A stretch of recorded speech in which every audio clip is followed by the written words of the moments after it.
एक मानव का शरीर मनुष्य की देह मिल जाए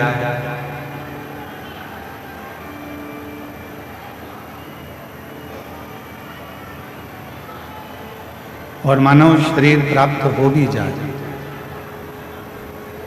और मान लो उस मानव शरीर में हम शिव भक्ति से अगर दूर हैं तो इस संसार में बार बार हमको जन्म लेना पड़ता है।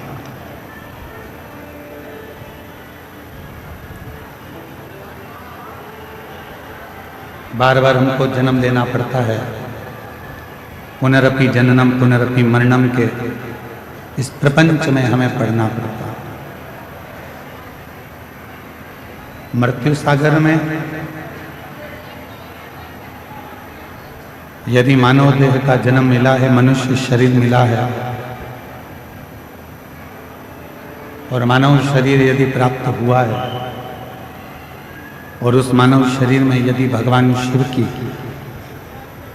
अविरल भक्ति आपको और हमको मिल जाए तो समझना कि हमारा मानव जीवन लेना सार्थक हो गया।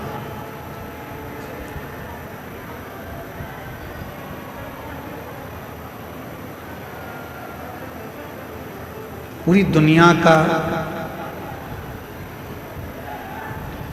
पूरे संसार का, पूरी दुनिया का लोग, पूरी दुनिया का भक्त, पूरे संसार का भक्त इस पवित्र पावन देवघर की भूमि पर जल चढ़ाने के लिए आते हैं और देवघर की भूमि पर जब जल चढ़ाने के लिए आते हैं तो पूर्ण भरोसा, पूर्ण विश्वास, पूर्ण श्रद्धा के साथ आते हैं।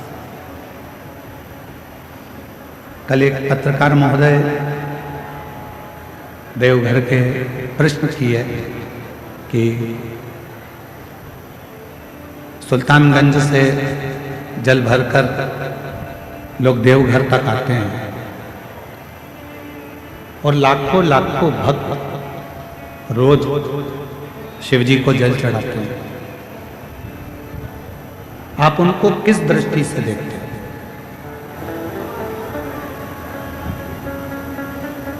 हमने निवेदन किया उन पत्रकार महोदय से कि पहले तो देवघर में अगर श्रावण महीने में आप जल चढ़ाने के लिए आ रहे हो, श्रावण के महीने में अगर आप देवघर में जल चढ़ा रहे हो, श्रावण के महीने में आप कावड़ भर रहे हो, तो इतना ध्यान जरूर रखें कि संसार के मनुष्य में दम नहीं है कि वो 100-150 किलोमीटर दूर से गंगा जल भरकर भगवान शंकर को चढ़ाने के लिए आ जाए। ये उसकी सामर्थ्यता नहीं है। ये वो नहीं चढ़ा सकता।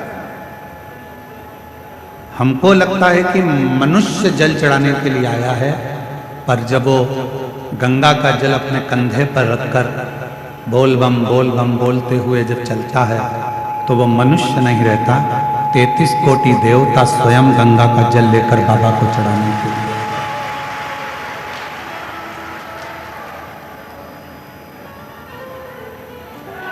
और उसके मुख पर हमेशा भगवान शिव का ही नाम रहता है। पूरी दुनिया में कोई एक ऐसा तीर्थ बता दो जिसका नाम घर से जुड़ा हो। पूरी दुनिया में ऐसा कोई तीर्थ नहीं है जिसका नाम घर से जुड़ा हो। केवल एक तीर्थ है, वो देवघर है, जो घर से जुड़ा हुआ है।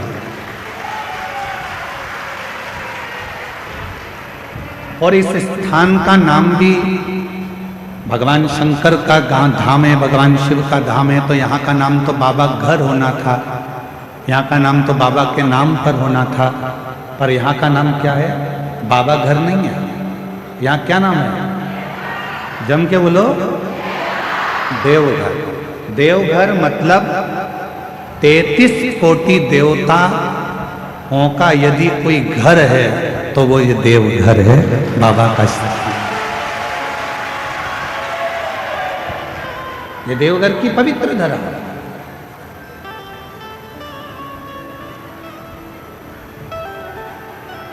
अब आपसे एक निवेदन करें, जरा उत्तर दीजिएगा। मेरी झारखंड की जीजियों, मेरे बिहार के जीजाओं, मेरी बंगाल की बहनों,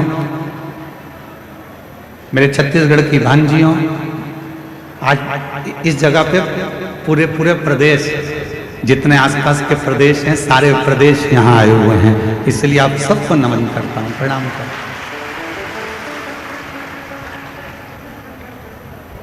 घर किसको कहते हैं?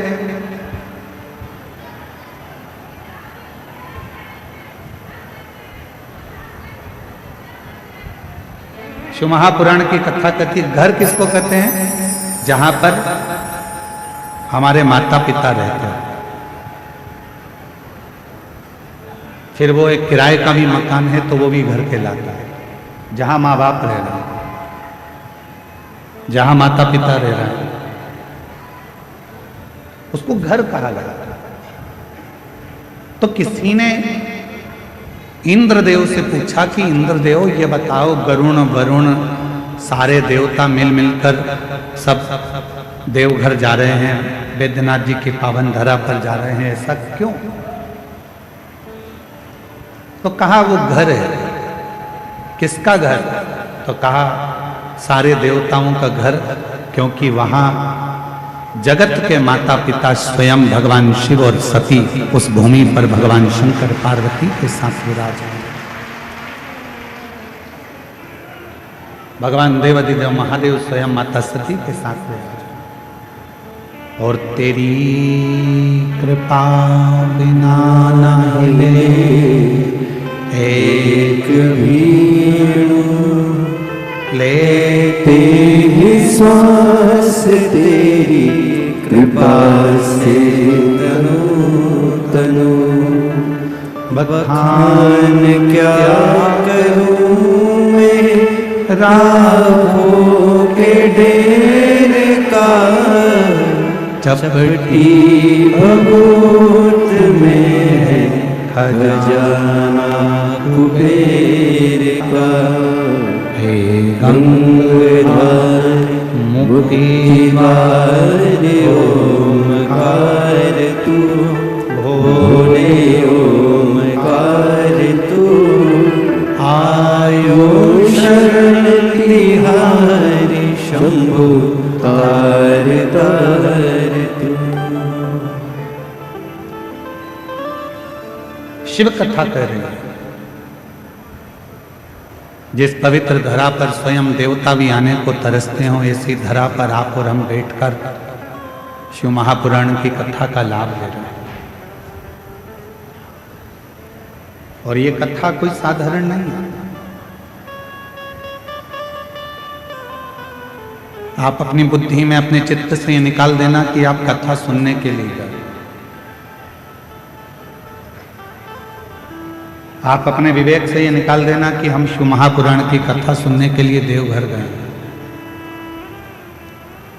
आप अपने विवेक में ये रखना कि हम देवघर में कथा सुनने के लिए नहीं, हम देवघर में अपने पिता से अपने मन की बात करने के लिए इस भूमि पर आ रहे हैं।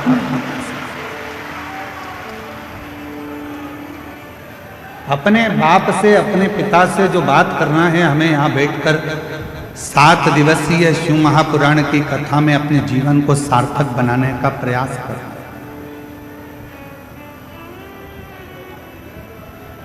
और इन 7 दिन में हम बाबा से अपने मन की बात कैसे कह सकते हैं और अपना दिल की बात बाबा से कहकर अपनी झोली कैसे भर सकते हैं, यह आपको सीखना। पड़ोसी शोर मचाएगा, पड़ोसन कुछ बोलेगी, पीछे खड़ा हुआ व्यक्ति कुछ बोलेगा, उस समय पर उसके पांव पड़कर कहना मुझे कथा सुन लेने दो। बहुत दूर से आई हूँ बाबा के धाम में कथा सुनने के लिए। 3 घंटे की कथा में से आधा घंटा आशीष जी ले लेते हैं 2.5 घंटा मिलता है। उस 2.5 घंटे में मुझे मेरे बाबा से बहुत कुछ कहना है और मेरे बाबा की बहुत कुछ सुनना है, जिससे 3 महीने के अंदर मेरा बाबा मेरा दुख काट देगा और फिर मेरा मन आनंद, ये कहना है। और यहाँ कथा केवल शिव की नहीं होगी, यहाँ कथा केवल भगवान शंकर की नहीं होगी, यहाँ कथा माता सती की भी, शिव की भी और माँ गंगा की भी, तीनों का क्रम इस कथा में चलता है।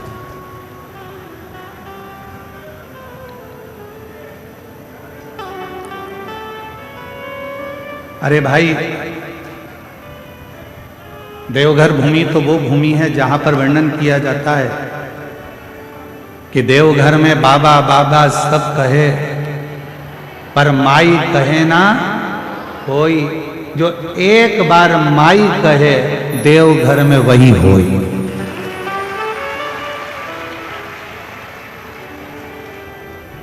सारे ज्योतिर्लिंगों का दर्शन करिएगा, वहां पर जब पूजन होती है तो सीधे शंकर जी के ऊपर जल चढ़ाया जाता है, शिव जी के ऊपर बेलपत्र चढ़ाई जाती है, शिव जी के ऊपर दूध चढ़ाया जाता है, शिव जी के ऊपर पंचामृत चढ़ाया जाता है, शिव जी के ऊपर दही, शहद, घृत, शक्कर सब शिव जी पे चढ़ाई जाती है। केवल बाबा देवघर की भूमि ऐसी है कि शंकर जी पे चढ़ने से पहले जो जलाधारी है, जहां मां सती विराजमान है, सती माता का हृदय विराजमान है, उस जगह पर पहले चढ़ाया जाता है, उसके बाद बाबा देवाधिदेव महादेव को चढ़ाया जाता है, फिर शिव जी को चढ़ाया।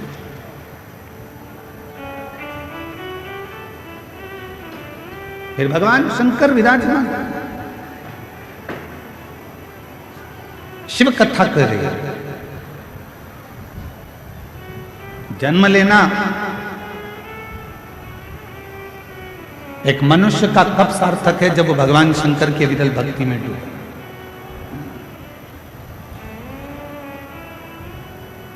देवराज नाम का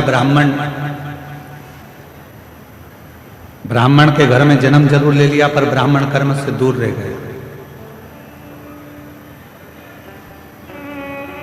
आपका जन्म लेना तब सार्थक है जब आप जन्म लेने के बाद आप भगवान की विरल भक्ति में लग गए। शिव महापुराण की कथा कभी नहीं कहती कि आप अपना घर छोड़ दो, परिवार छोड़ दो, नाते छोड़ दो, रिश्ते छोड़ दो, या अपना काम धंधा छोड़ दो, या अपना व्यापार छोड़ दो।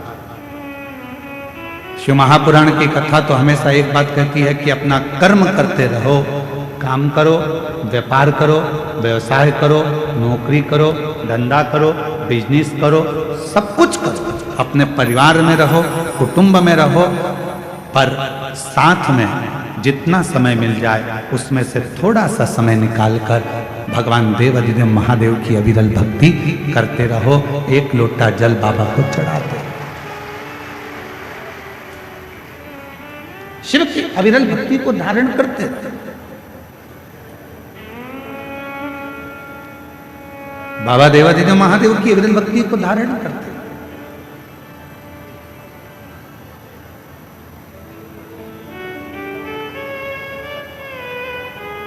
कोई तुमसे कहे भी दे कि अपना घर छोड़कर मंदिर में जाकर बैठ जाओ, तो बिल्कुल मत बैठना, कह देना सियोर वाले बाबा ने मना करा, हम तो नहीं बैठते।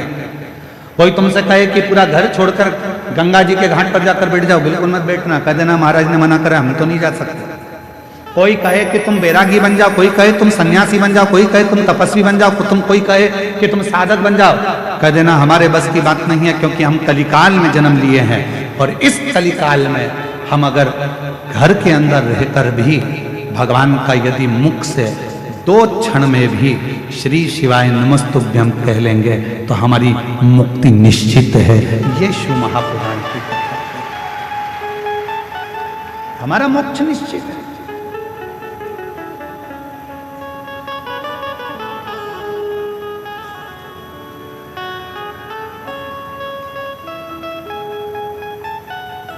एक सोशल मीडिया पर, यूट्यूब पर, सोशल मीडिया पर, मोबाइल पर ज्ञान देना सरल है, पर उस ज्ञान को अपने अंदर उतारना बड़ा कठिन है।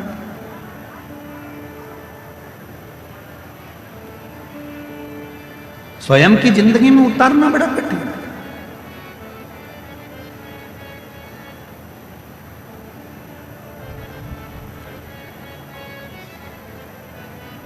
कई लोग कहते हैं शांति रखो शांति रखो शांति रखो, पर अपने अंदर ही शांति नहीं आ पाती।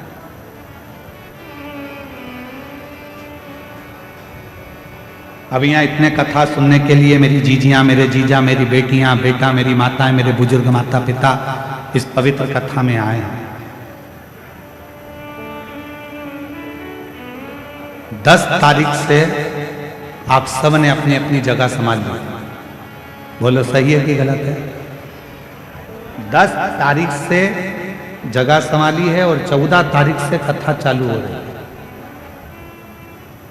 और हमको सूचना मिली कि कल 13 तारीख को रात्रि को 11 बजे ये पूरे पंडाल फुल हो चुके थे और लोग रोडों पर बैठना प्रारंभ कर दिए थे। देखा नहीं? किसके लिए आए हो? सीहोर वाले महाराज के लिए नहीं।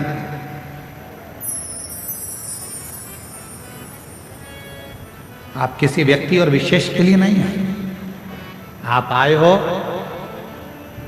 शंकर भगवान को अपने मन की बात कहने के लिए और शिव जी का वर प्राप्त करने के लिए।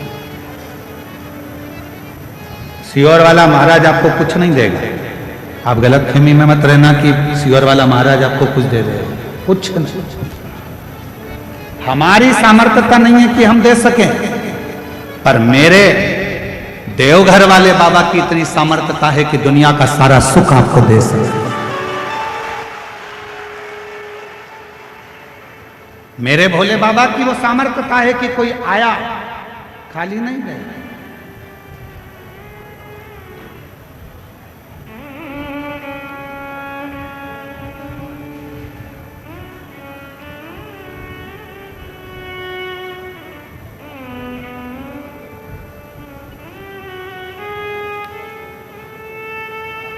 मैं सांसद महोदय जी से एक बात कहूंगा, डॉक्टर निशिकांत जी दुबे जी से। दुबे जी, यहाँ एक जमशेदपुर की जीजी खड़ी है, ये खड़ी है, ये जमशेदपुर में कथा करा अकेली। और इन्होंने कहा गुरुजी हमारे जमशेदपुर में हम कथा तो करा लेंगे, पर इतने लाखों भक्तों का हम भोजन नहीं करा पाएंगे। हमने इन दीदी से कहा कि तुम वेद बाबा देव घर जाओ और वहाँ पे पीला चावल देकर वहाँ का एक चावल उठा कर ले आना और एक बेलपत्री लाकर एक छोटा सा टेंट लगाकर वहाँ रख देना। तुम ना हलवाई करना, ना तुम अनाज रखना, बाबा देवघर वाला आएगा और पूरा भंडारा कर कर जाएगा। और पूछो उनसे, सांसद जी ये दीदी ने एक छोटा सा टेंट लगाया, माना हलवाई करा भोजन बनाने वाला और ना भंडारे की तैयारी करी, बस लिख दिया भोजनशाला। और कोई बाहर से एक टीम आई 15 लोगों की हलवाईगिरी करने के लिए, ना जाने कहां से आई थी और कहां से गाड़ी भरा भरा कर चावल आता गया, अन्न आता गया और भंडारा चालू हो गया और कथा चलती रही। आज तक इस बहन को भी नहीं मालूम कि भोजन किसने बनाया था। आज तक इस बहन को भी नहीं मालूम कि भोजन लाया कौन था, अन्न कौन लाया, सामान कौन लाया, चूल्हा किसने जलाया, भट्टी कौन ने जलाई, किसने मिठाई बनाई, किसने चावल बनाया, किसने भाजी बनाई, किसी को नहीं मालूम। अब ये बहन एक दिन सीहोर आकर बोली कि गुरुजी वहाँ भोजन बनाने के लिए क्या आपकी टीम आई थी? हमने कहा नहीं, हमारा बाबा आया था और वो बनाकर गया और सब। यहाँ किसी की सामर्थ्यता नहीं है, करता वही है। आप और हम तो केवल एक निमित्त मात्र, और ये हमारी और आपकी केवल एक निमित्तता है।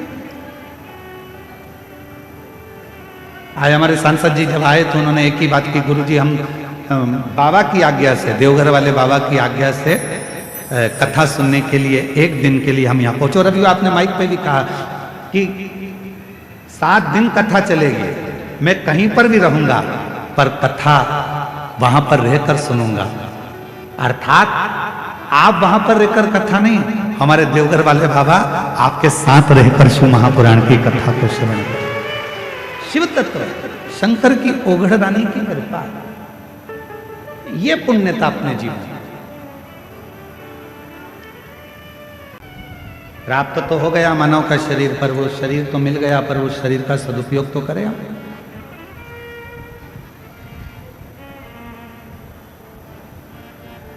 कोई 5 दिन के लिए, कोई 7 दिन के लिए, कोई 3 दिन के लिए, कोई 2 दिन के लिए, कोई 4 दिन के लिए इस कथा के पंडाल में आए।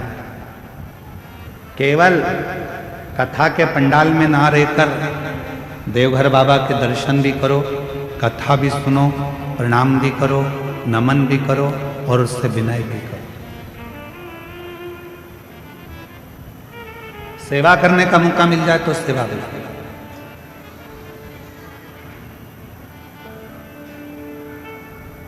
जैसा समय मिले उसके अनुसार कार्य करो। क्या देगा बाबा, कितना देगा बाबा, ये उसके ऊपर निर्भर करता है। किसी के यहां काम करते हो तो वो कुछ दे ना दे पर कुछ ना कुछ कचौड़ी दे देगा, समोसा दे देगा, पानी दे देगा, कुछ ना कुछ देता है। उसी तरह कोई कोई तनख्वाह भी देता है। और देवघर में आए हो और अगर आप इस कथा के पंडाल में या आए हुए शिव भक्तों की सेवा करते हो तो मेरा बाबा तुमको भी कुछ ना कुछ तनख्वाह में देगा जरूर, खाली नहीं देगा। देख, देवराज ब्राह्मण अपने परिवार का भरण पोषण करता है, वहां तक तो ठीक है कि उसके परिवार में सब कुछ है। पत्नी भी है, बच्चे भी हैं, माता पिता भी, सब कुछ देवराज नाम के ब्राह्मण के घर में सब कुछ है।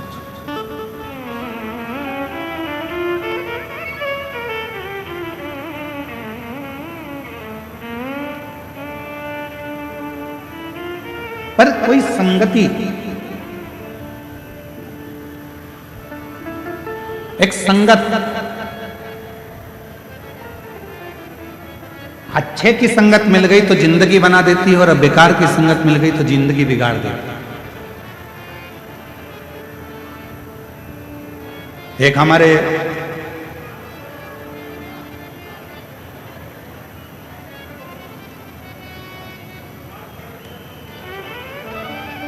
भगवान शिव की एक परम रसमय आनंदमय एक चरित्र आता है।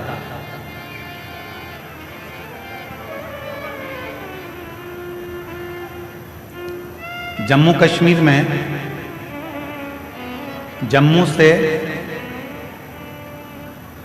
लगभग 130 किलोमीटर की दूरी पर एक महादेव का मंदिर है जिसका नाम है शुद्ध महादेव। कौन सा महादेव है? जम के बोलो, शुद्ध महादेव। आवाज नहीं आई, फिर से बोलो,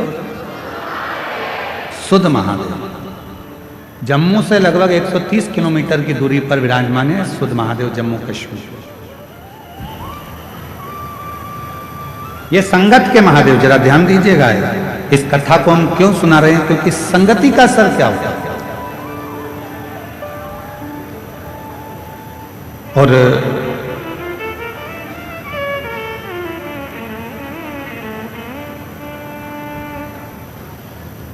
जिस जगह पर यह शुद्ध महादेव विराजमान है, इसी भूमि पर मां पार्वती जी भगवान शंकर को पति बनाने के लिए बाल्यावस्था में तप करते थे। अम्मा जगतजननी अम्बा जगदम्बा की तपस्या वहां चलती रहती है।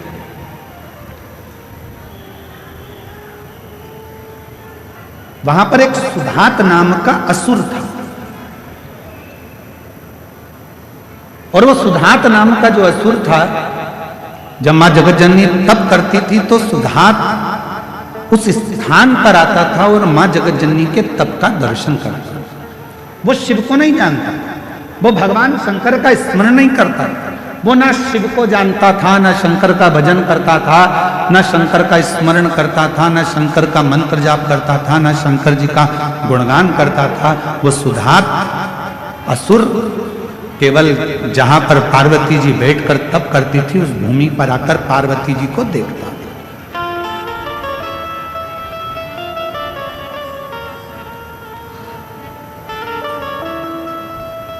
मां जगतजननी अपनी बाल्यावस्था में शिव भक्ति में लगी, भगवान शंकर की अविरल भक्ति धारण कर रहे हैं।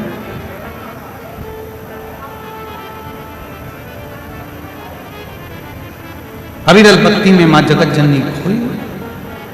अब सुधात ने एक बार विचार करा सुधा का असुर ने विचार करा कि ये है कौन। तब स्मरण करके उसने पता करा कि यह हिमालय राज की बेटी पार्वती है और बालू मिट्टी का शिवलिंग बनाकर, बालू का शिवलिंग बनाकर, मिट्टी का शिवलिंग बनाकर शंकर जी की आराधना कर रही,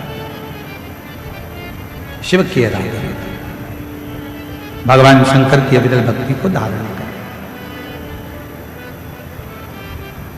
पार्वती जी को नहीं मालूम कि मुझे कौन देखता है, पार्वती जी तो अपने भजन में लीन रहती हैं, शिव की भक्ति में डूबी रहती हैं।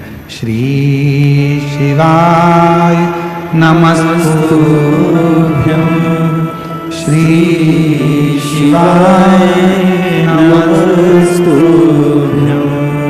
श्री शिवाय नमस्तुभ्यं, श्री शिवाय नमस्तुभ्यं। पार्वती जी अपनी अलमस्ती में भगवान की आराधना कर, उन्हें नहीं मालूम। जो कथा सुनने के लिए आता है वो ये नहीं देखता कि मैं आगे बैठा हूं कि पीछे बैठा हूं कि राइट में बैठा हूं कि लेफ्ट में बैठा हूं। उसका तो एक ही तत्व है कि कहीं पर बस माइक की आवाज आ जाए, कहीं पर भी बैठकर मैं कथा सुनूंगा, मेरे कानों में अगर ये शिव महापुराण की कथा अंदर चली गई और जिस जमीन पर बैठकर मैं कथा सुनूंगा, जब आरती हो जाएगी, आरती होने के बाद जब मैं उठूंगा, उस जमीन की रज को, मिट्टी को जब मैं अपने मस्तक से या मेरे शरीर में जो दुख है, तकलीफ है, वहां लगाऊंगा तो वो सोच कर जाता है कि मेरा दुख उस समय पर समाप्त तो होगा ही, ये निश्चित है। और कोई पूछे कि सीवर वाला महाराज बोलता है कि जहां कथा बैठकर सुन रहे हो, उठोगे, आरती होने के बाद जब वहां से जाओगे, वहां की मिट्टी को अपने मस्तक चढ़ा कर जाना या उस मिट्टी को नमन कर कर जाना, ये कहां लिखा है? तो इस सुधात असुर की कथा में, मां जगत जननी की कथा में, सुत महादेव की कथा में इसका वर्णन आता है। स्कंद पुराण में भी इसका वर्णन, स्कंद पुराण में भी सुत महादेव का वर्णन आता है। और जब भी आप जम्मू कश्मीर घूमने के लिए जाएं,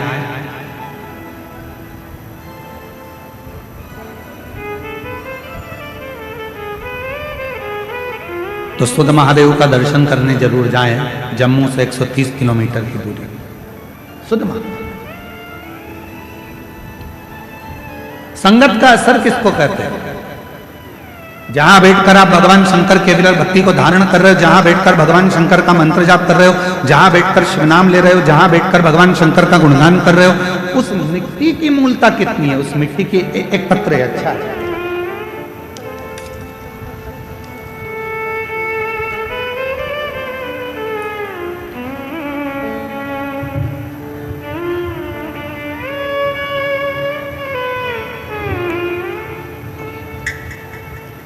मैं करुणा सिंह, पति संतोष कुमार सिंह, मेरा घर कल्याणपुर रोड, मंगेर का निवासी। पत्र को एलईडी पर पढ़ाएंगे, आस्था चैनल पर भी पत्र चलेगा। यहाँ की टीवी से कर रहा हूं।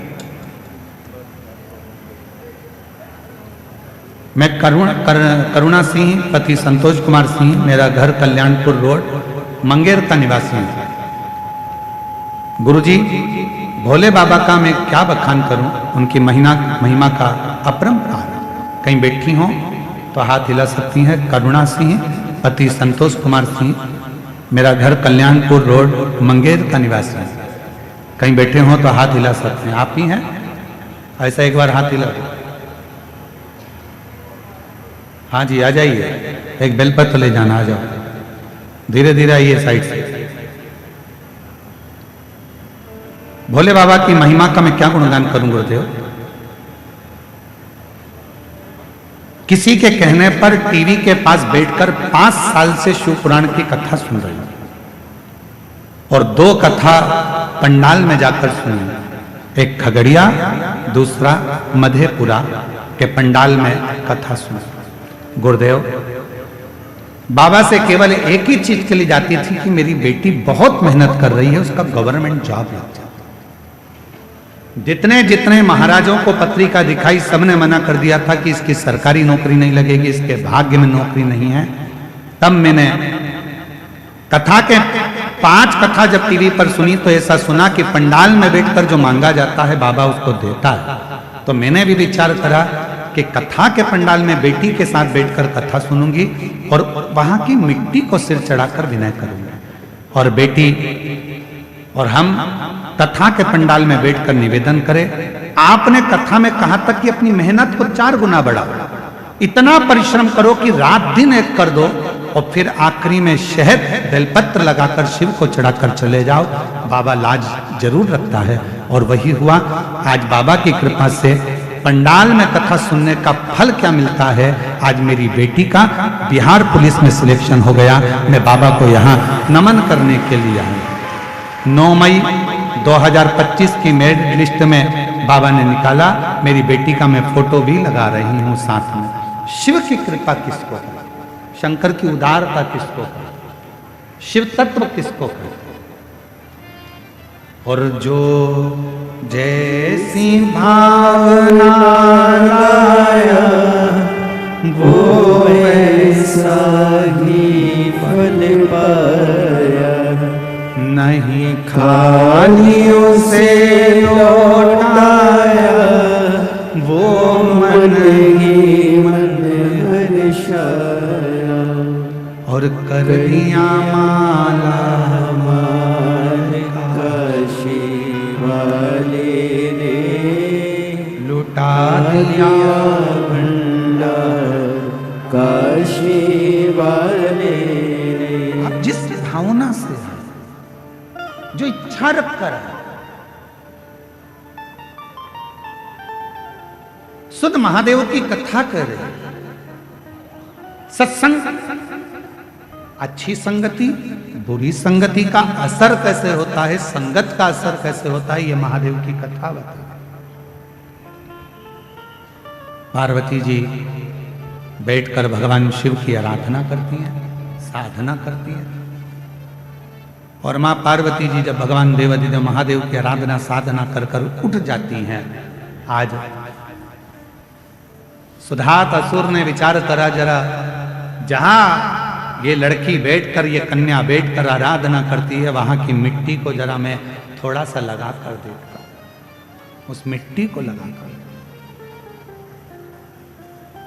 कितना फल है मिट्टी का, जरा ध्यान दीजिएगा। जरा जहां बैठकर आप कथा सुन रहे हो, 7 दिन शिव महापुराण की कथा जहां चल रही है, उस भूमि का, उस मिट्टी का कितना प्रभाव, कितना फल है उसमें, जरा विचार। सुधात असुर जहां पार्वती जी बैठकर भगवान शिव की आराधना कर रही थी, वहीं पर उस मां पार्वती जी के उठने के बाद वहां की मिट्टी को सुधात असुर ने अपने तन पर लगाया, अपने तन पर। और जैसे ही सुधात असुर ने अपने तन पर लगाया, उसको कुछ परिवर्तन सा लगा। उसके जीवन में उसको परिवर्तन सा लगा।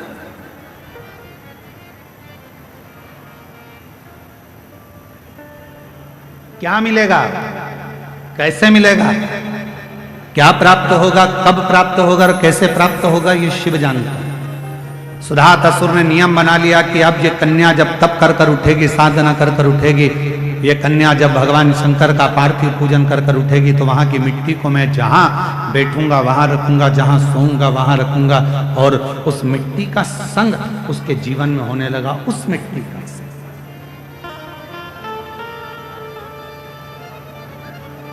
वो मिट्टी उसके संगति को बदलने लगी। संगत का असर किसको कहते हैं? एक लोटा जल जिसके घर से निकल कर जाता है शिवालय तक, आपके घर के नजदीक में जो शंकर जी का मंदिर है, आपके घर के नजदीक में जो शंकर का शिवालय है, आपके घर के नजदीक में जो शंकर का मंदिर है, देवाधिदेव महादेव का मंदिर है, अपने घर का जल शंकर के मंदिर में ले जाकर चढ़ाओ, अपने घर का जल शिव के मंदिर में ले जाकर चढ़ाओ। पहले आप लोग मंदिर का जल उठाकर मंदिर में चढ़ाते थे, पर अब दुनिया के लोगों को मालूम पड़ गया कि अपने घर की दशा यदि महादेव को बताना है, तो जैसे सुदामा चावल लेकर कृष्ण जी के पास गए थे, उसी तरह आप भी अपने घर का जल लेकर शंकर जी के पास जाओगे तो वो जल से तुम्हारा कल जरूर बदलेगा। बोल बम का नारा है, सारी समस्या का हल श्री शिवाय। तो वो जल तुम्हारा कल जरूर बदलेगा। आप अपने नजदीक के शिवालय तक, शंकर के मंदिर तक, भगवान शंकर की चौखट तक जब एक लोटा जल चढ़ाने के लिए जाओगे, शंकर के मंदिर में अपने घर का जल लेकर जाओगे, वो जल जो तुम्हारे घर में रखा हुआ है, वो जल शिव महापुराण की कथा कहती है। जब हम मंदिर में जाते हैं तो पंडित जी से कहते हैं, पंडित जी चरणामत दे दीजिए। चरणामत क्यों मांगते हैं? क्योंकि मंदिर का जो जल है, आरती, पूजन, अर्चन, भजन, कीर्तन का तरंग उस जल में चली जाती है। वो जल जब हमारे अंदर जाता है तो हमें अविरल भक्ति प्रदान करता है, एक अलग से शक्ति प्रदान करता है। इसलिए हम पंडित जी से कहते हैं, पंडित जी जल दे दीजिए, चरणामृत दे दीजिए। पंडित जी जल देते हैं, हम उस चरणामृत को पीते हैं, वो जल हमें प्राप्त होता है, हम चरणामृत पीते, जल पीते। तो आखिर लोग पूछते हैं, महाराज जी एक लोटा जल सारी समस्या का हल, ये कैसे हो सकता है? उसका एक कारण है, मंदिर में रखे हुए जल को जब ब्राह्मण देवता पंडित जी हमारे हाथ में चरणामत जान कर देते हैं, उस जल को हम पीते हैं तो हमारी अकाल मृत्यु जैसे टलती है, अकाल मृत्यु का हरण हो जाता है। उसी तरह जब हमारे घर में मटके में, हंडे में, पानी की टंकी में जो पानी भरा रहता है, जल भरा रहता है, और हम एक लोटा जल उसमें से भर कर लेकर जाते हैं, तो दिन भर हमारे घर में जो चर्चा होती है, दिन भर हमारे घर में जो तकलीफें होती है, दिन भर हमारे भीतर जो दुख तकलीफ होती है, हमारे मन की बात हमारे घर के पानी के हंडे में, तरंगों में चली जाती है। और जब हम लोटा भरकर जल शिव को चढ़ाते हैं तो शंकर जी हमारे उस जल से समझ जाते हैं कि इसको तकलीफ कितनी है, और बाबा दुख मिटाना प्रारंभ कर देते हैं। बाबा कष्ट मिटाना प्रारंभ कर देते हैं। इसको दुख कितना है, तकलीफ कितनी है, कष्ट कितना। आपके विचार, आपकी सोच, आपका मन उस जल में गया होता है। क्या घर में चल रहा है, वो जल में तरंगे पड़ी होती हैं, और वो जल जब शिव जी को चढ़ता है तो मेरा बाबा आपके धीरे धीरे दुख हरना प्रारंभ कर देता है, तकलीफ हरना प्रारंभ कर देता है। दुख हरता है,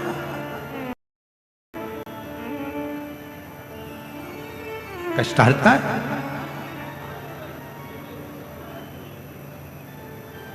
सुधात नाम का असुर, जहां पार्वती जी, जहां मां जगत जननी जगदम्बा अम्बा मां पार्वती जी जहां बैठकर तप करती थी, वहां की मिट्टी को वो अपने तन पर धारण कर, सुधात असुर। अब लोग कहते हैं मिट्टी से ऐसा हो सकता है क्या? दुख मिट सकता है क्या? तकलीफ मिट सकती है? क्यों नहीं, क्यों नहीं मिट सकता?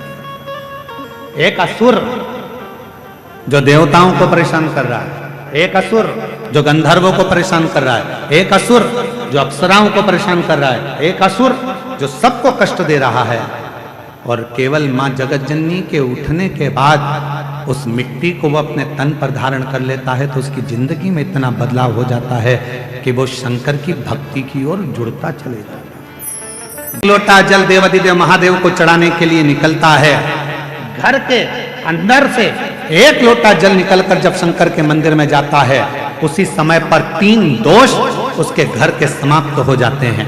पहले नंबर का, घर के अंदर से जल गया तो वास्तु दोष समाप्त हो गया। दूसरे नंबर पर, घर के रसोई घर में, मटके में, हंडे में, टंकी में से जल गया तो पितृदोष शांत हो गया। और तीसरे नंबर पर, घर के अंदर से जब हम जल लेकर निकलते हैं, अपना दरवाजे से बाहर निकलते हैं शिव को जल चढ़ाने के लिए, तो काल सर्प दोष समाप्त हो जाता है। ये 3 दोष उसी क्षण समाप्त हो, ये 3 दोष उसी पल समाप्त हो जाते हैं। ये 3 दोष अपने आप उसी क्षण समाप्त हो जाते हैं। कोई तुमसे कहते कि तेरे घर में वास्तु दोष है, तुम्हारी ये बाथरूम गलत बनी है, सीढ़ियां गलत बनी है, छत गड़बड़ हो गई, सीढ़ियां गड़बड़ हो गई, ये गड़बड़ हो गया, वो गड़बड़ हो गया। लोग कह दे तुमसे कि तुम ये गड़बड़ है, वो गड़बड़ है, वो गड़बड़ है, उससे कह देना सारा गड़बड़ भले हो, पर मुझे पूर्ण भरोसा है जब एक लोटा जल लेकर मैं शंकर जी के मंदिर में जाऊंगी तो सारे दोष अपने आप मिटते चले जाएंगे।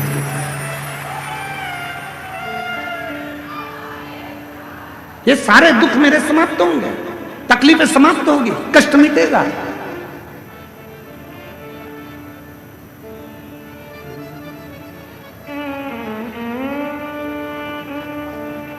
वो दुख समाप्त होगा, वो कष्ट मिटेगा, वो तकलीफ मिटेगी।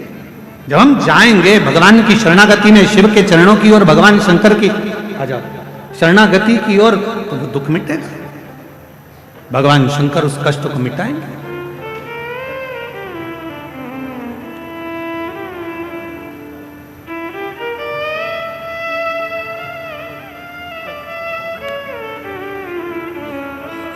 बधाई आपको, बाबा की कृपा दृष्टि। अब ठीक है बाबा, सब साथ में हैं।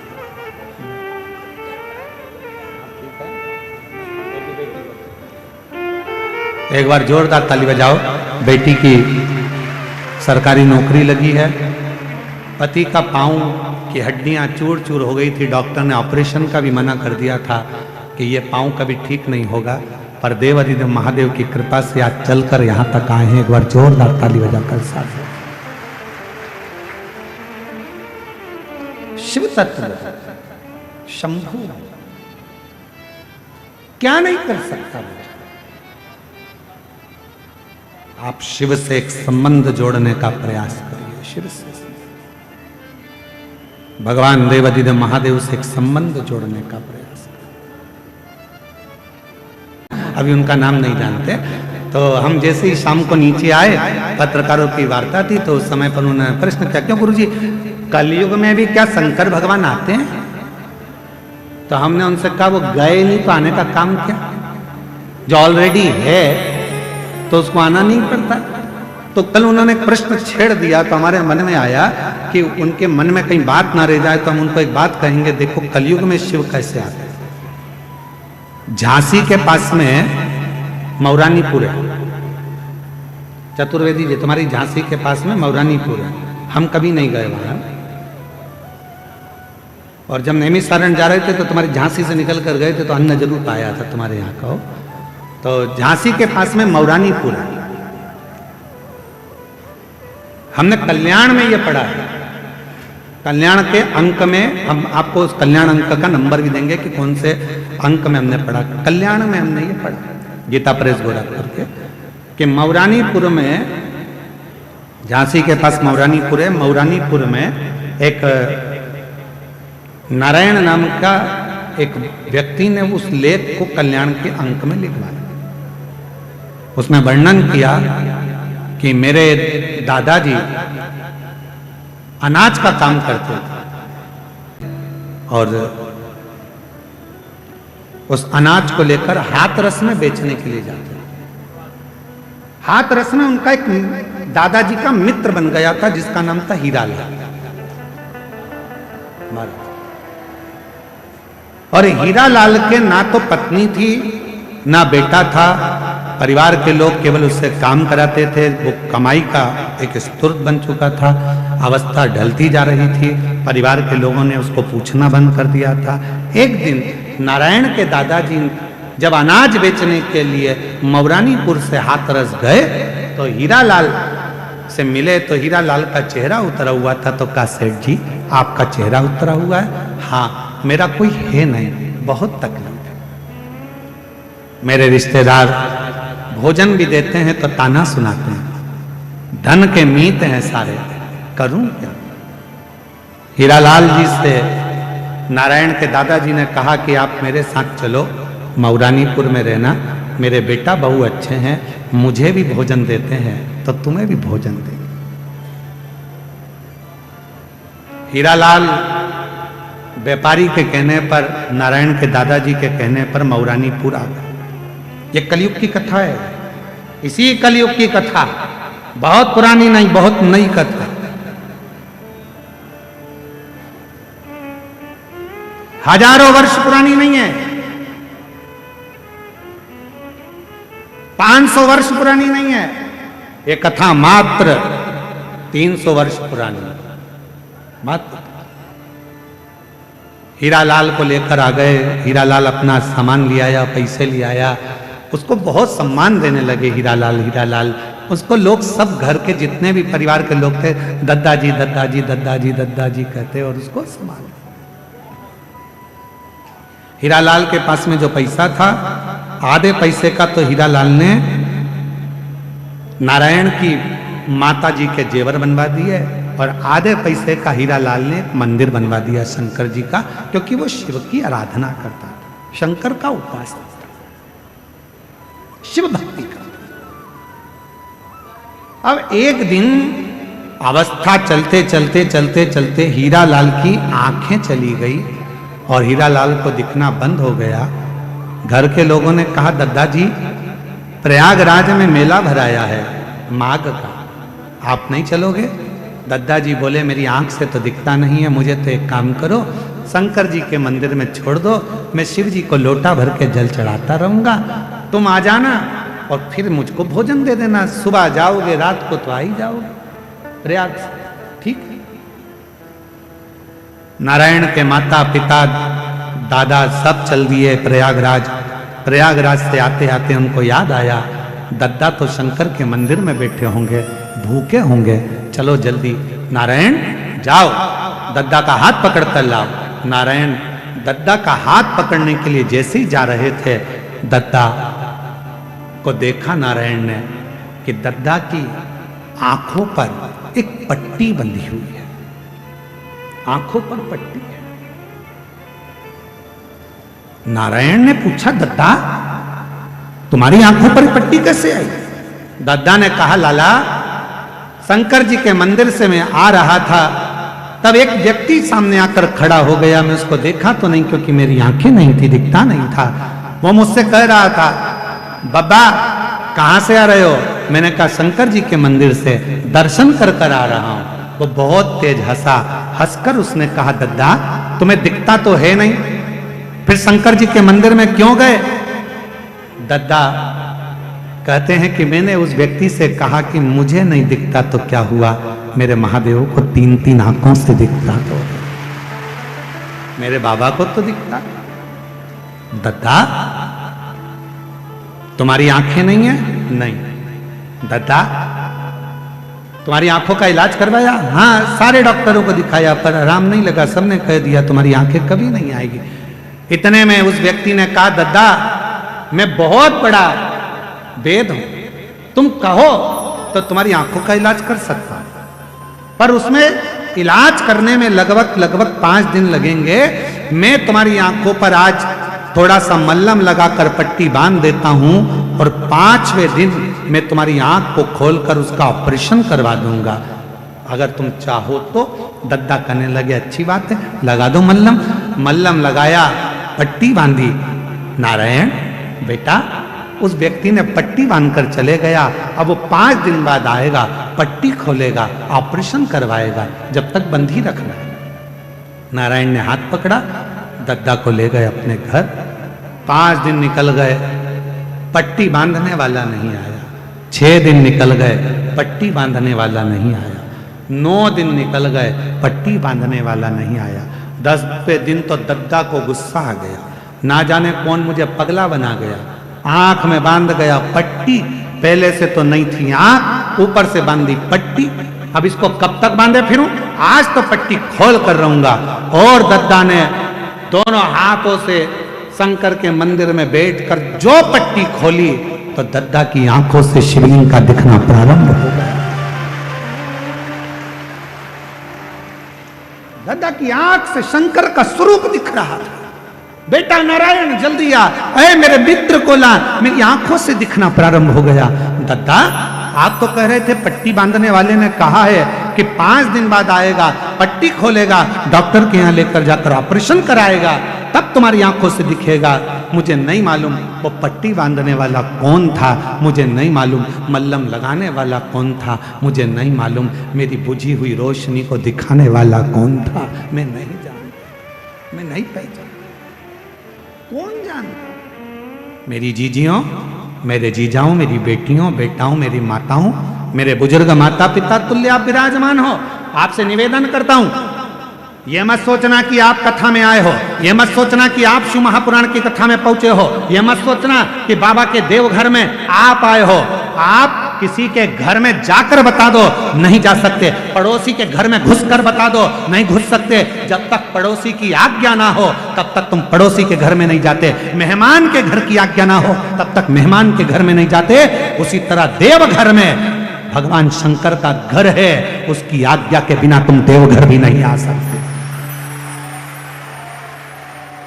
एक असुर की बुद्धि भी सुधर जाती है। शिव महापुराण की कथा कहती है, आप जिस भूमि पर बैठकर भगवान की मंत्र साधना जप कर रहे हैं, आरती के बाद जब आप वहां से उठेंगे, उस मिट्टी को प्रणाम करें, नमन करो, बाबा को अपने मन का भाव करें। क्या ना दे,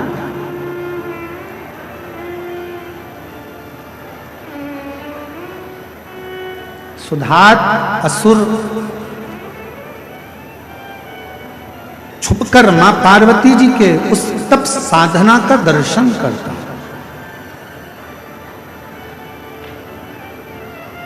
शिव की अविरल भक्ति का दर्शन करता।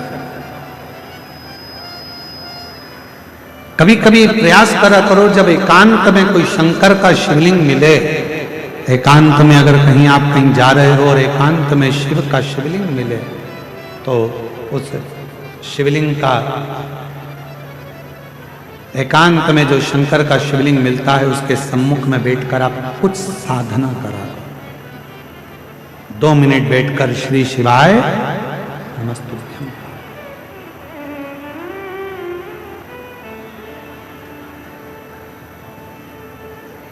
कभी मिल जाए एकांतेश्वर महादेव। जैसे जिस नारी का गर्भ अवस्था में अगर मालूम पड़े, किसी नारी का गर्भ में गांठ आ जाती है, या बच्चादानी में खराबी हो जाती है, या गर्भाशय उसका खराब हो जाता है, या गर्भ में बच्चादानी में गांठ पड़ जाती है, या कहीं छाती में, चेस्ट में गांठ पड़ जाती है, तो प्रयास करा, कोई एकांत में शिवलिंग हो, अपने घर से 2 लोटा जल भरकर ले गए।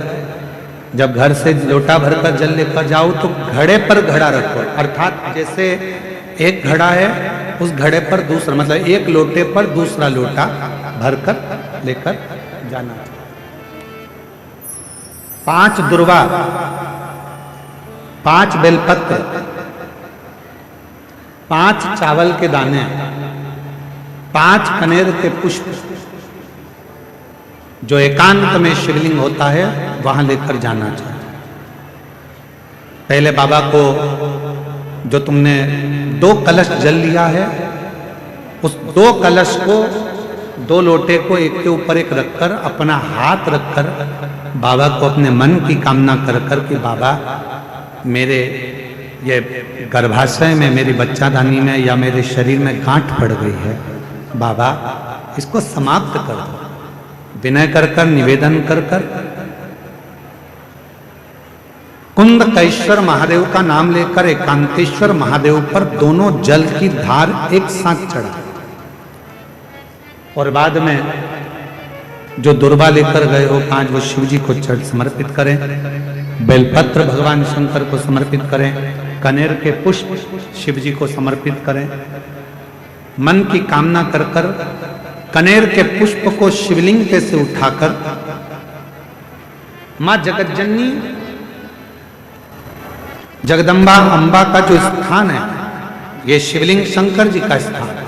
ये जो गोल जलाधारी होती है, ये मां पार्वती जी का स्थान है। जो कनेर का पुष्प शिव जी के ऊपर चढ़ाया है, उसको उठाकर 5 पुष्प को जगतजननी जगदम्बा के चारों तरफ रख दीजिए।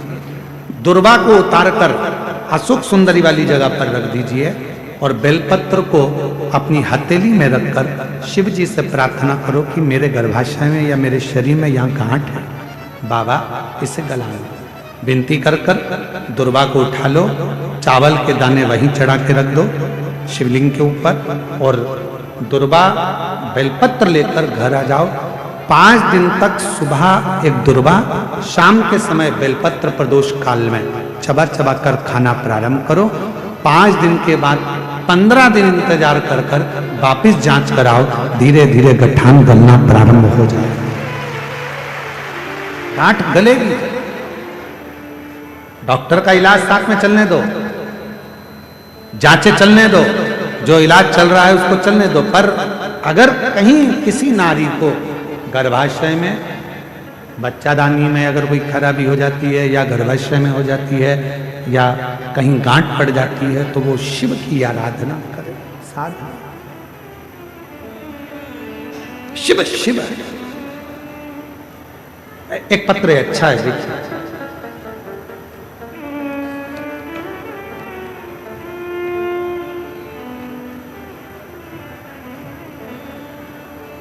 मैं पिंकी देवी धनबाद की रहने वाली हूं। कहीं बैठी हो तो हाथ हिला सकती हैं। पिंकी देवी धनबाद से। कहीं बैठी हो तो हाथ हिला सकती हैं।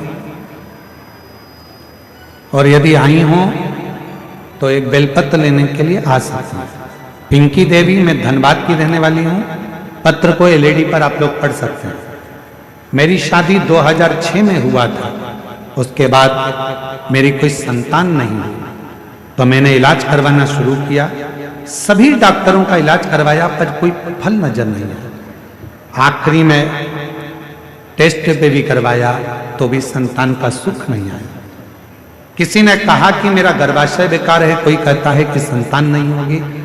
तब एक बहन जी ने कहा कि तू सफेद आंकड़े की जड़ का प्रयोग कर, और सफेद आंकड़े की जड़ को बांधना प्रारंभ किया। आंकड़े की जड़ जैसे आपने बताया वैसे मैंने अपने पति के साथ मंदिर में जाकर तुमरुका जी का, महादेव का नाम लेकर बांधा। 2023 में रुद्राक्ष वितरण में सीहोर गई, पंडाल में बैठकर कथा सुनी।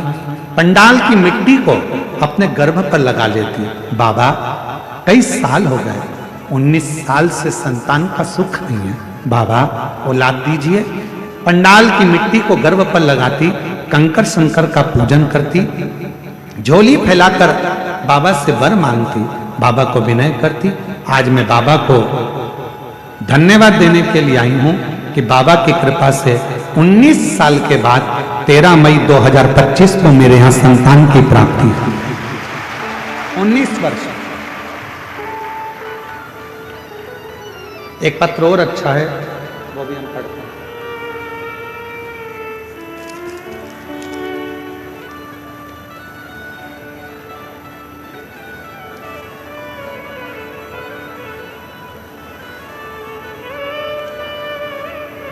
अनीता कुमारी, पति पवन कुमार मोकामा, पटना से आए हैं।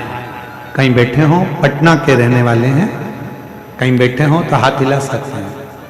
अनीता कुमारी, पति पवन कुमार मोकामा, पटना जिले की रहने वाली है।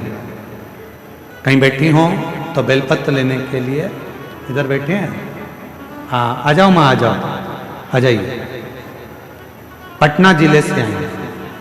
गुरुजी हम क्या वर्णन करें, आपकी कथा सुनते हैं, धारण करते हैं, पर परिवार के कई लोग ऐसे हैं जो विश्वास नहीं कर पाते, पर जब बाबा चमत्कार करता है तो वो भी विश्वास करते हैं। गुरुदेव, हमारी एक बहन का बेटा, उसकी अचानक तबीयत खराब हो गई तो दिल्ली के एम्स हॉस्पिटल में उसको भर्ती किया गया। भर्ती करते करते कुछ दिन निकल गए और एक दिन उसकी श्वास चलना बंद हो गई।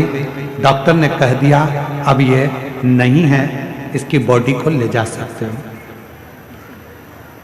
जब मेरा बहन का लड़का मर गया, जिंदा नहीं, तो उसको ले जाने की तैयारी होने लगी।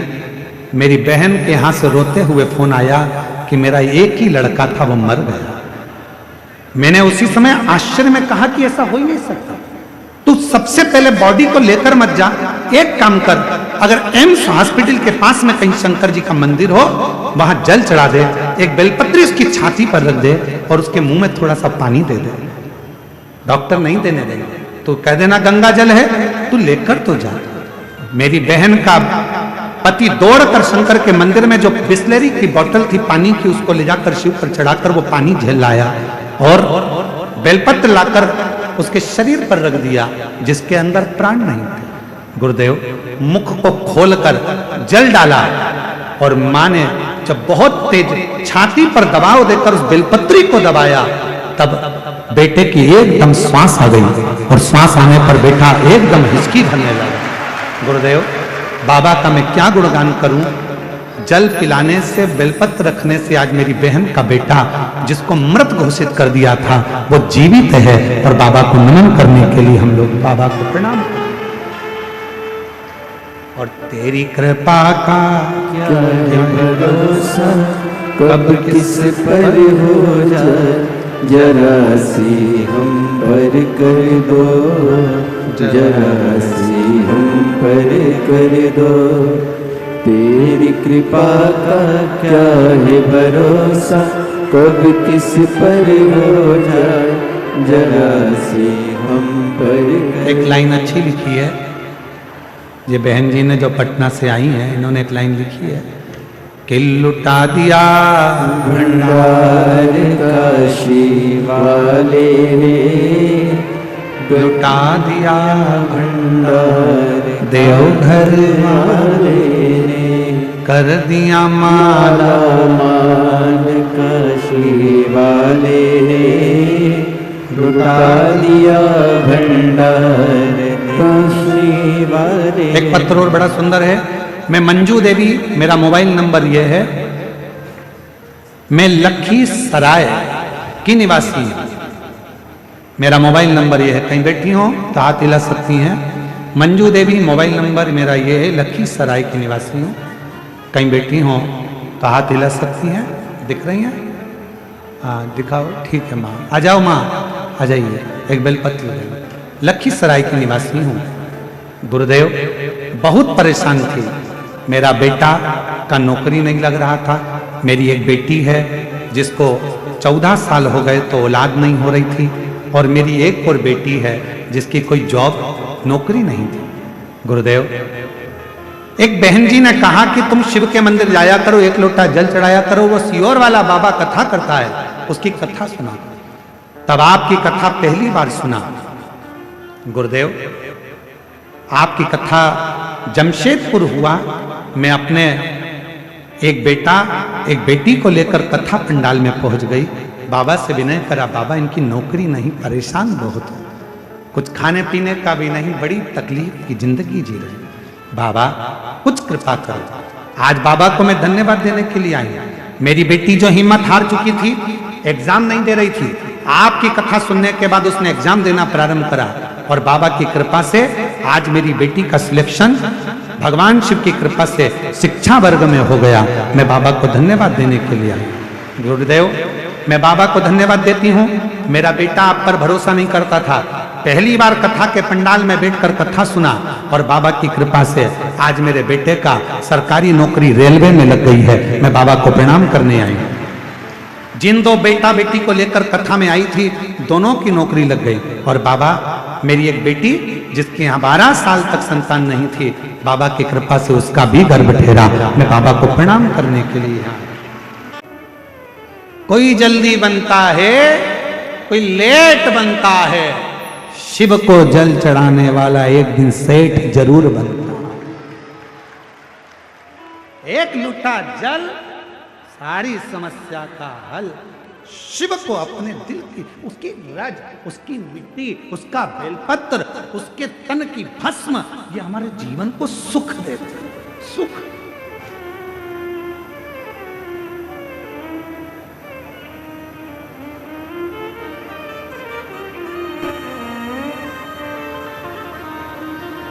कितना सुंदर देवघर है, जरा इसका हम वर्णन करें आपके भाव। समिति इस कथा को करा रही है, और इस कथा का भंडारा 13 तारीख से प्रारंभ हुआ, कल से। भक्त आ गए थे 10 तारीख से। 10 तारीख से पंडाल में लोग बैठना चालू कर दिए थे। तो हमारे पास में फोन पहुंचा, हम कथा कर रहे थे छत्तीसगढ़ में, कहे गुरुजी लोग आ गए हैं और अभी तक अपना भंडारा प्रारंभ नहीं हुआ है, कैसे होगा? हमने कहा चिंता मत करो, जिसके घर में लोग आए हैं वो स्वयं खिलाएगा, टेंशन मत लो। शाम की 6 बजी थी और शाम के 6 बजे कोई गांव नगर पड़ता है, कोई शहर एक और जिला कोई पड़ता है, इसी देवघर के पास में कोई एक स्मरण में नहीं आ रहा, हम जब आ रहे थे तो वहाँ पड़ा था, कोई बूढ़ा ढोरा करके ऐसा कोई मुन्ना ऐसा कोई जिला पड़ता है। तो वहाँ से एक गाड़ी में पूड़ी और सब्जी भरकर कोई व्यक्ति आया अपनी 4 व्हीलर गाड़ी में और पूरे लोगों को खिलाकर अपनी गाड़ी लेकर वापस चले गए। फिर फोन पहुंचा, गुरुजी आज का भोजन तो ना जाने बाबा ने किसको भेज दिया था, वो कराकर चले गया। हमने कहा कल 11 तारीख है, उसकी भी चिंता मत करो, सब उसका है। 11 तारीख हुई, सवेरे कोई आया, दाल चावल बनाकर लेकर आया, सब्जी और बैंगन का भरता, भक्तों को खिलाकर चले गए। शाम को फिर आया, ऐसे 9, 10, 11, 12 तारीख तक लगातार ना जाने मेरा बाबा वैद्यनाथ किस रूप में आता था, लोगों को भोजन कराकर चला जाता था। उसको पहचान, उसको पहचान, उसके दरवाजे पर जाओ, देवघर दर्शन करने के लिए, मेरे वैद्यनाथ जी का दर्शन करने के लिए उसके मंदिर में जाओ, झोली पसार कर कुछ मांगो कि धन देना, दौलत देना, संपदा देना, बच्चे देना, ये देना, वो देना, ये सब मत मांगना। अगर देवघर में आए हो, अपने बाप के घर में आए हो और वैद्यनाथ जी के घर में आए हो, तो उससे कहना बाबा मैया के साथ हमारे घर, हमारे दुखड़े मिटाने साथ चल, तू रहेगा तो दुख कभी आएगा ही।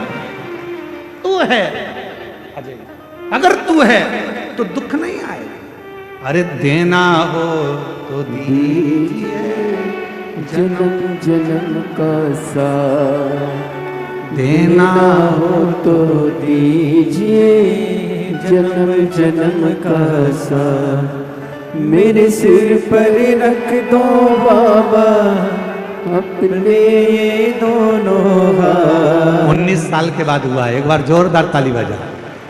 देना हो तो दीजिए, जन्म जन्म का साथ, हो देना हो तो दीजिए, जन्म जन्म का साथ। बड़ा 19 वर्ष के बाद हुआ है, बाबा की कृपा से। टेस्ट भी करवाया, IVF भी करवाया, सारे डॉक्टरों का इलाज करवाया, पर संतान सुख जब नहीं आया, हिम्मत हार गई थी। आखिरी में कथा के पंडाल में पहुंच गई, रोज वहां की मिट्टी को अपने उदर पर लगाती और पंडाल से जब घर गई, कुछ महीनों के बाद 8 महीने निकले और शिव की कृपा से, बाबा की कृपा से गर्भ ठहरा और शिव की कृपा से लड्डू गोपाल जी आ गए। अब मांगो, जाओ मेरे बाबा के दरवाजे पर, देवघर बाबा के दरवाजे पर, बाबा वैद्यनाथ के दरवाजे पर मेरी माई और मेरे बाबा दोनों बेटे, दोनों बेटे। उसको विनय करो, निवेदन करो, विनती करो, देगा, लुटाएगा, खाली नहीं भेजेगा, दिए बिगर नहीं भेज। कथा कर, सुधात असुर की कथा कर रही है कि उसने मिट्टी को अपने तन पर लगाया और उसका हृदय परिवर्तित। अब पार्वती जी जब उड़ जाती हैं तब सुधात शिव की आराधना करता है, पर सुधात की जो आराधना है, साधना है, वो भीतर से छुपी हुई,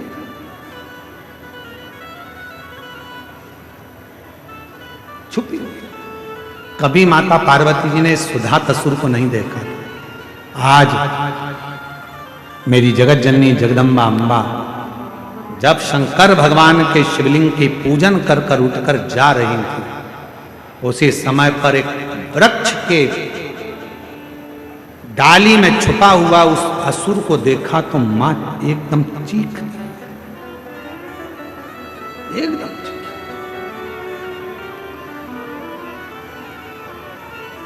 कितनी सुंदर बात है कि पार्वती जी तप कर रही हैं शिव जी को अपना बनाने के लिए, और सुधात जब भी तन पर मिट्टी लगाता था तो भोलेनाथ जी से एक ही बात कहता था कि जब भी नहीं मेरे प्राण जाएं तो आपके हाथों से जाए, मेरे प्राण छूटे तो आपके हाथों से छूटे।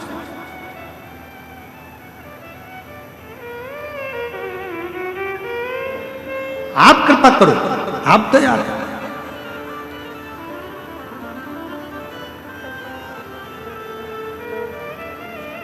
मेरे अगर प्राण जाएं तो आपके हाथों से। आप हमारे यहाँ देवास वाले चंदन सुनी जी बैठे हैं, ये जब भी सियोर आते हैं तो एक ही बात कहते हैं, बाबा जब जाते जाते कहते हैं बस इतना आशीर्वाद जरूर देना कि भोलेनाथ जी से कहते रहना कि वो देता रहे और हमको 12 ज्योतिर्लिंग में यजमान बनाता रहे। और हम इनको चंदन सोनी जी को हम ये बोलते और हम हंसते, ये बोले कि हम मुस्कुराए। हम कहे तुम बाबा से कहते हो कि बाबा जन, हाँ वही बना सकता है, किसी दूसरे की सामर्थ्यता नहीं कि वो बन जाए, वो बनाएगा तो बनेगा। बहुत तेरी कृपा का क्या है भरोसा, कब किस पर हो जाए, जरा सी हम पर कर दो, जरा सी हम पर कर दो। आप भी बोलना, जिस पर भी हो गई तेरी कृपा करुणा हो, भव पार हुआ, भव पार हुआ। पापी हो चाहे जितना उसका भी बाबा उद्धार हुआ, उद्धार हुआ। गिद्ध अजामिल गणिका जैसे तेरे मन को भाए, जरा सी हम पर कर दो, जरा सी हम पर कर। तेरी कृपा, और तू कृपा करेगा तो दुनिया में ऐसा कोई काम नहीं है जो हो नहीं सकता। सबके हाथ जोड़कर देख लो, सबको प्रणाम कर कर देख लो, सबके दरवाजे पर घूम कर देख लो, सबसे विनय कर कर देख लो। अगर मेरे भोले बाबा जैसा कोई भोला मिल जाए तो जरूर बताना।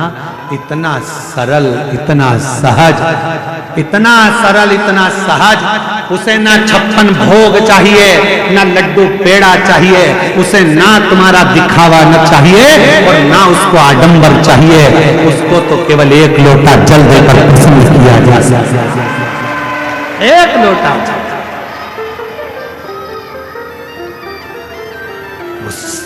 सुख प्रदान।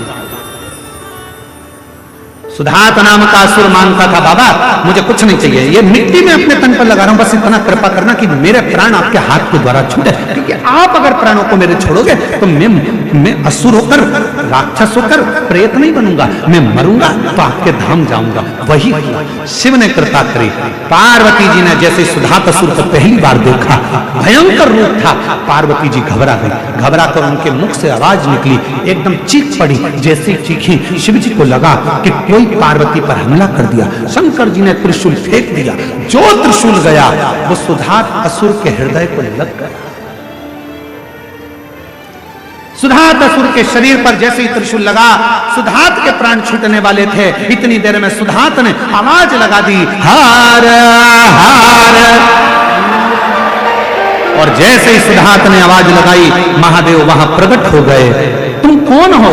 सुधात कहता है, बाबा मैं असुर हूं, राक्षस हूं, पर मां पूजन करती थी, उनकी पूजन को देखता था, मिट्टी तन पर लगाता था, आपसे केवल इतना ही मांगता था कि आपके द्वारा प्राण छूटे। सुधात तो चिंता मत कर, सुधात तो बिल्कुल चिंता मत कर, मैं अब भी तुझे जीवित कर देता हूं। सुधात मैं तुझे अमर कर देता हूं। सुधात असुर ने हाथ जोड़कर कहा देवाधिदेव महादेव से, बाबा ना मुझे अमर करिए ना मुझे जीवित करिए, आप तो केवल इतनी कृपा कर दो कि इस भूमि पर आपका दर्शन हुआ है, मैं जब मर जाऊं मेरे जैसे असुर के नाम से आप पूज्य जाएं, बस ऐसी कृपा करो। तब शिव जी ने वर दे दिया, हे सुधात असुर, इस भूमि पर मैं स्वयं तेरे नाम से सुध महादेव के नाम से पूजा जाऊंगा। आज भी जम्मू कश्मीर में बाबा सुध महादेव के नाम से विराजमान। ये संगत का असर, संगत, ये संगत का असर।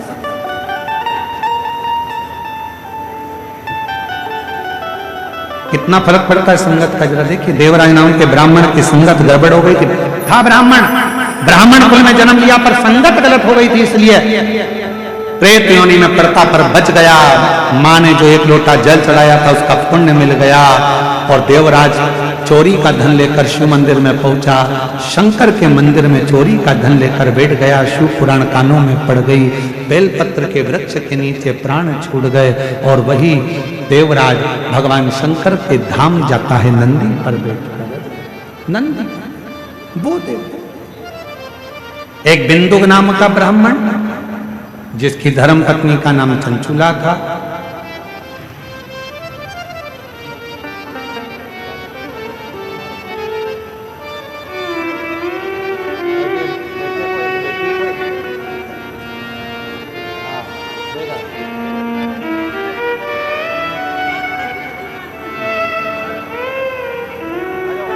बेटी की नौकरी शिक्षक वर्ग में और बेटे की नौकरी रेलवे में लगी है। एक बार जोरदार ताली बजाकर साधुवाद दीजिएगा। शिव कृपा इसी को कहते हैं। एक बिंदु नाम का ब्राह्मण, धर्मपत्नी का नाम चंचुला, जल में गिरकर मरा, रेत योनि में पड़ा। आपको पहले भी कथा में कहा है, सर्प के डसे से, जल में डूबकर मरे से और स्त्री के हाथ से मरे से गति नहीं होती, मोक्ष नहीं होता, वो भटक